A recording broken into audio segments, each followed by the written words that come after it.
Zacarias, capítulo de número 4. Não quero demorar, mas louvo a Deus pelos irmãos que estão conosco na Cilândia, nosso presbítero Tim, nosso presbítero Ronaldo, nosso irmão Jorge, nossa irmã Eva, nossa irmã Rosete. Deus abençoe esse irmão em nome de Jesus. Zacarias, capítulo 4. Quem achou diz amém? E tornou o anjo que falava comigo e me despertou como um homem que é despertado do seu sono. E me disse: que vês? E eu disse: olho, e eis um castiçal todo de ouro e um vaso de azeite no cimo, com as suas 7 lâmpadas. E cada lâmpada posta no cimo tinha 7 canudos, e por cima dele 2 oliveiras, uma à direita do vaso de azeite e outra à sua esquerda. E falei e disse ao anjo que falava comigo, dizendo: Senhor meu, o que é isto? Então respondeu o anjo que falava comigo e me disse: não sabes tu o que isto é? E eu disse: não, Senhor meu.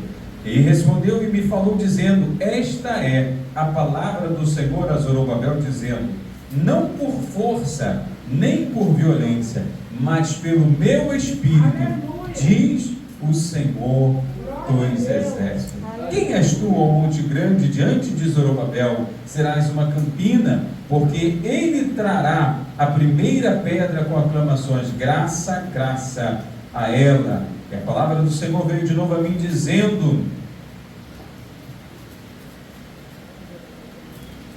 as mãos de Zorobabel têm fundado esta casa, também as suas mãos a acabarão, para que saibais que o Senhor dos exércitos me enviou a vós. Versículo 10: porque quem despreza o dia das coisas pequenas, pois esse se alegrará, vendo o prumo na mão de Zorobabel. São estes os olhos do Senhor, são os 7 olhos do Senhor que discorrem por toda a terra. Falei mais e disse: que são as 2 oliveiras à direita do castiçal e à sua esquerda? E falando-lhe outra vez disse: que são aqueles 2 raminhos de oliveira que estão junto aos 2 tubos de ouro e que vertem de si ouro? Ele me respondeu dizendo: não sabe o que é isto? E eu disse: não, Senhor meu. Então ele disse: estes são os 2 ungidos que estão diante do Senhor de toda a terra. Amém ou não amém? Glória a Jesus. Pode se assentar nesta noite em nome de Jesus. Glória a Jesus. Irmãos, esta é uma palavra da parte de Deus, uma palavra tão especial, porque ela fala a respeito do profeta Zacarias. Zacarias é um profeta jovem, e eu estava em casa essa semana, né? Acho que foi ontem, e me veio esta palavra: não por força e nem por violência, mas pelo meu Espírito, diz o Senhor dos exércitos. Nós temos muitas coisas que nós queremos, que nós desejamos, que nós intentamos, mas ainda precisamos entender que na nossa fragilidade, na nossa fraqueza, nas nossas dificuldades, nas nossas pobrezas, nas nossas angústias, nas nossas misérias, são nesses momentos que vemos a poderosa mão de Deus agindo sobre as nossas vidas. Quando o homem pensa que ele vê que ele não é nada. Mas quando o homem entende que ele não é nada, e é aí que ele vê a poderosa mão do Senhor agindo sobre a sua vida. O homem em si não é nada, né? Tem um hino de J. Neto antigo que diz: mas o homem não entende a vontade de Deus, né? E às vezes até pensa que é maior que o céu. Na verdade, o homem é nada, é pó, é cinza, é o barro que sobrou. O homem não é nada, mas quando ele está na presença do Senhor, ele entende ali, né, como Deus ele fala e como Deus ele faz de acordo com a vontade do Senhor, né? E a palavra do Senhor ele registra que Zacarias ele nasceu no exílio babilônico. Quando nós lemos a palavra de Deus em Daniel, quando nós lemos Jeremias, começa Jeremias profetizando, e Jeremias dizendo a respeito do povo de Israel que iria padecer por 70 anos, por conta dos seus pecados. Era um povo, a nação de Deus, o povo de Deus, povo escolhido do Senhor, mas que estava vivendo um tempo onde, estando eles na casa de Deus, eles desprezavam o plano de Deus, a vontade de Deus, e faziam os pecados, né, que cometiam a seu bel prazer, e dentro daquelas concepções pecaminosas, Deus observava. Chega uma hora que Deus chama o profeta Jeremias e diz para ele, mostra para ele, e fala: o povo vai ser levado cativo pela desobediência, né? O povo vai ser levado cativo porque eles estão achando que eles me servem, e porque me servem, não virá sobre eles o castigo, o juízo, por conta dos seus pecados. Quando nós lemos, né, quando nós vemos dentro da casa de Deus erros, pecados cometidos voluntariamente e muitas vezes repetidamente, né? Pessoas que às vezes estão dentro da casa de Deus, que ouvem a mensagem da palavra de Deus, que ouvem a voz de Deus, mas que não querem ter um conserto com o nosso Senhor, né? E aí vivem pecando. E aí é um problema, porque quando isso acontece, Deus usa o profeta Jeremias, e o profeta Jeremias fala: olha, vocês se arrependam, vai vir o julgamento de Deus sobre a casa de vocês, sobre a nossa nação, vão levar cativos o povo de Israel. E o povo não obedeceu. Jeremias foi tido como um profeta contrário à vontade do povo, e o rei prendeu Jeremias, colocou ele no cerco, prendeu, bateu, né? Fez tanta coisa com Jeremias. Jeremias sofreu demais, mas Jeremias, ele ficou, né, com o povo exilado, com um pouco do povo que estava em Jerusalém, que estava em Israel. Então aquele povo que não foi levado cativo, ficou Jeremias profetizando para aquele povo ali.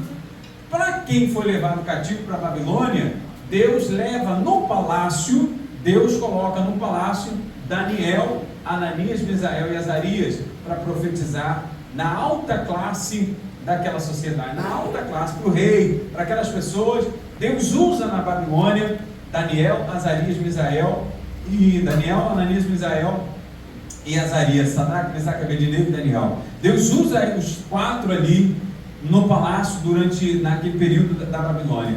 E com o povo, irmãos, que estava cativo, Deus usa o profeta Ezequiel, né? Então Deus usa o profeta Ezequiel falando para eles: olha, assim, assim, assim. Para aquele povo que não tinha parte do reino, que não era um povo de alta classe, que estava levado cativo, Deus usa Ezequiel. Para o povo que ficou, Deus usa Jeremias. E para o reino, né, para as pessoas do governo, Deus usa o profeta Daniel, que está ali o tempo todo sendo usado por Deus diversas vezes. A Bíblia registra Deus usando o profeta Daniel para levar revelações proféticas para aquele reino, para aquele império ruim, mas que estava dominando sobre Israel.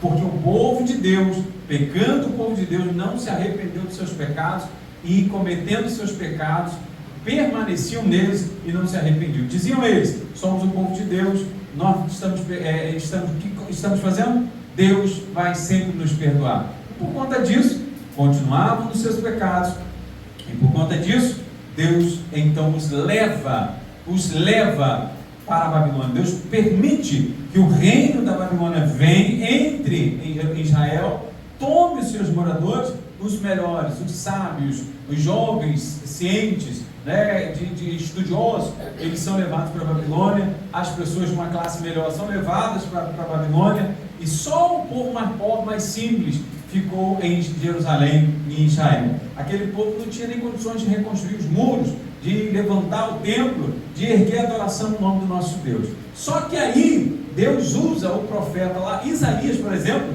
Ele profetizou e falou: olha, o meu servo Ciro, ele vai ser um libertador. Quando o rei Ciro, ele entende, o Ciro era o rei da Pérsia, ele entende que Deus usaria, a Bíblia fala, irmãos, que ele manda reconstruir. Ciro, ele entra na Babilônia. Então preste atenção, a Babilônia domina e pega o povo de Israel, leva cativo. Agora vem o rei da Pérsia, que é outra nação, e agora vai, invade a Babilônia, toma a Babilônia. Logo, tudo que era da Babilônia passou a ser da Pérsia. Então o rei Ciro, ele chega e domina sobre a Babilônia. Então, se antes Nabucodonosor dominou sobre Israel, agora Ciro domina sobre tudo que era de Nabucodonosor, toda a Babilônia. Só que quando ele domina sobre a Babilônia, né, ele domina sobre ele é o rei da Síria e também da Pérsia, e também consequentemente dominava sobre a Babilônia, ele domina sobre Israel. E aí ele fala, olha, quando ele lê a Bíblia, né, ouve a profecia de Isaías dizendo que ele reconstruiria, profecia de mais de 150 anos antes, ele então entende que ele seria usado por Deus para levar aquele povo de volta, para permitir que o povo voltasse e reconstruísse os montes. E aí, nesse processo, Deus usa o jovem Zacarias para profetizar, para ser usado por Deus como sacerdote profeta, para levantar o povo a buscar ao Senhor, para se colocarem na direção de Deus, para retornarem para Israel, para Jerusalém, e ali reconstruírem a casa de Deus, e poderem de volta cultuar o nome do Senhor. O profeta Zorobabel, que era um encarregado ali para a obra, e Josué o sacerdote. Quando nós lemos esta palavra, no capítulo 3, a Bíblia diz que o sacerdote Josué, ele estava diante do anjo do Senhor, e Satanás estava à sua mão direita para se lhe opor. E diz a Bíblia no versículo 2, mas o Senhor disse a Satanás, o Senhor te repreende, ó Satanás. Aleluia. Sim, o Senhor que escolheu Jerusalém te repreende. Não é este um tição tirado do fogo?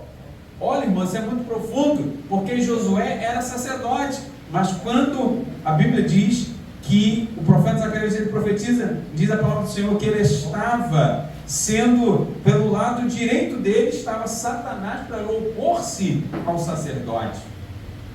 E aí Deus lembra o sacerdote, olha, Deus lembra Satanás, ó Satanás, não é este um tição tirado do fogo? O que é isso? Homem e mulher de Deus precisa ser brasa acesa. Aleluia. Homem e mulher de Deus precisa ser brasa acesa. Nós precisamos ser brasa acesa. O que é isso, pastor? Significa brasa acesa é aquilo, irmãos, que faz a diferença. Diz a palavra em Levítico 6,13 que o fogo arderá continuamente sobre o altar e não se apagará. O que é isso? Que altar é esse? Que fogo é esse? A Bíblia fala, irmãos, que nós todos somos sacerdotes do Senhor. Isaías profetiza, e ele diz que nós somos sacerdotes do Senhor, o povo escolhido por Deus. Já não é mais um ou outro sacerdote, todos somos sacerdotes do Senhor. Então eu digo, precisamos manter a nossa chama acesa na presença do Senhor. Aleluia. Precisamos estar avivados. Então, quando Satanás se coloca à mão direita do sacerdote Josué, Deus revela ao profeta Zacarias, e Deus fala, o Senhor te repreende, não é este um tição tirado do fogo? Agora preste atenção, por que o diabo estava à mão direita de Josué? Diz a Bíblia no verso 3, ora, Josué vestido de vestes sujas, estava diante do anjo. Como que um sacerdote pode estar com a veste suja? Isso significa pecado, isso significa coisa errada, isso significa coisa que não agrada a Deus. Nós não podemos estar com a nossa vida fora da direção do Espírito Santo de Deus. Nós não podemos estar com a nossa vida distante da comunhão, da presença do Senhor, porque é a presença do Senhor que nos faz alcançar aquilo que Deus quer que alcancemos.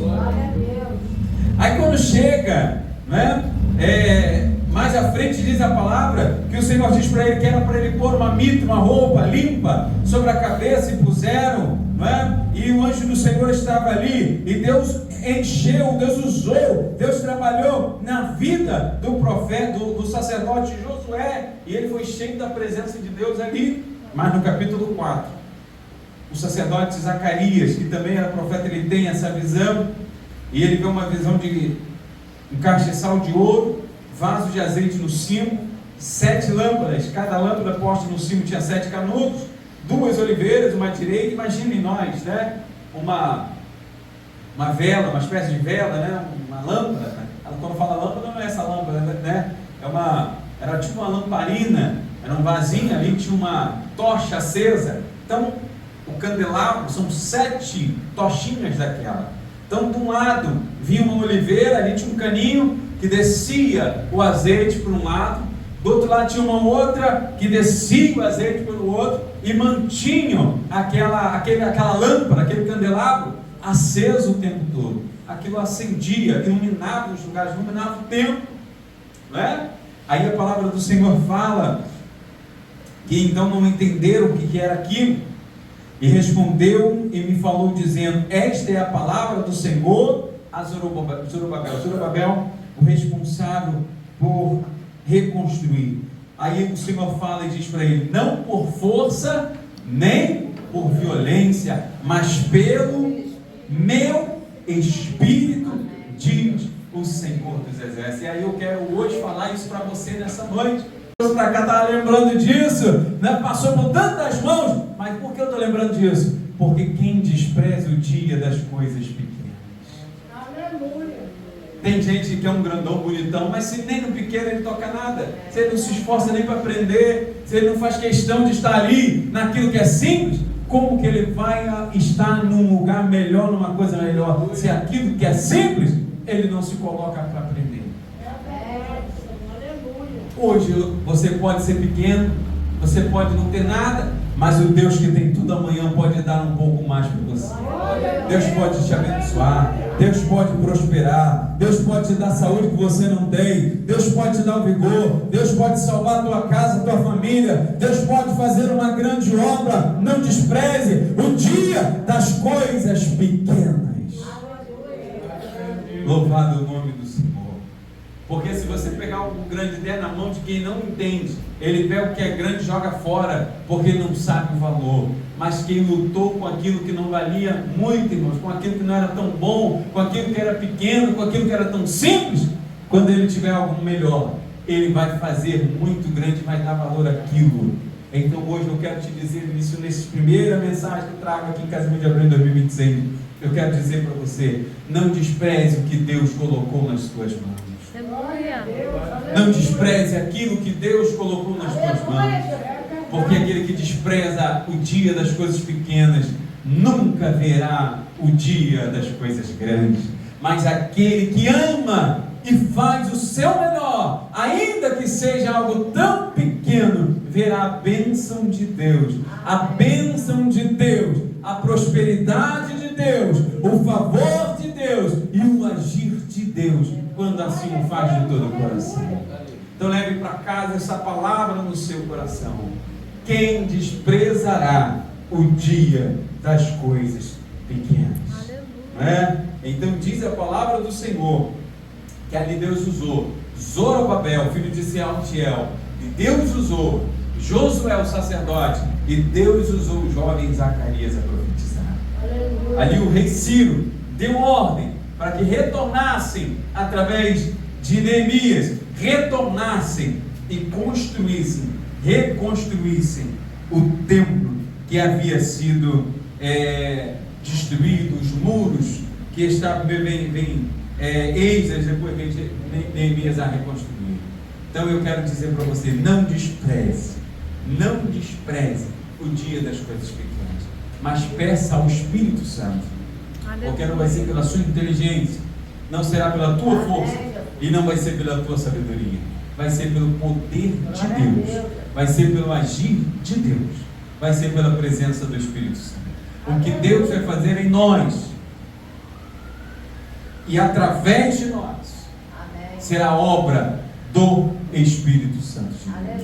Então busque a presença do Espírito Santo, porque Deus está trabalhando ao nosso favor e por nós, para nos garantir vitória. Amém? Nos coloquemos de pé nessa noite em nome de Jesus. Que Deus venha abençoar nossos irmãos, todos que estão aqui, nossos irmãos que estão em casa vão assistir pela televisão também, Irmã Maria Ferreira, né? Deus abençoe Irmã Maria, dê saúde, graça, em nome de Jesus, né? Todos os demais irmãos que assistiram também, em nome de Jesus, Deus abençoe. Oremos ao Senhor. Pai, muito obrigado por esta palavra. Que nós não venhamos, ó Deus, andar segundo as nossas vistas, segundo as nossas vontades, mas que possamos fazer tudo de acordo com a tua vontade. Que o teu Espírito nos direcione em tudo, nos guie em tudo, nos faça superabundar e triunfar em Cristo Jesus. Deus abençoe, ó Pai, nossa querida irmã, ó Pai, esposa do nosso querido e saudoso irmão Hélio. Venha abençoar a tua filha, Senhor, a tua serva. Venha abençoar a sua família e seus filhos, ó Senhor. Venha abençoar, ó Deus, o nosso bairro, o nosso município de Casimiro de Abreu. Abençoe o nosso retorno para os nossos lares, ó Senhor. Que possamos ser protegidos e guardados pelo Senhor. Leva-nos em paz, ó Deus, de volta. Assim rogamos a Ti, ó Pai amado, nos dê, ó Deus querido, uma manhã de vitória. Em nome de Jesus oramos. Amém e amém. A graça do Senhor Jesus, o amor de Deus, nosso Pai, a comunhão do Espírito Santo seja com você e com a sua família. Aquele que crê diz amém. Terminado em nome de Jesus. Observação.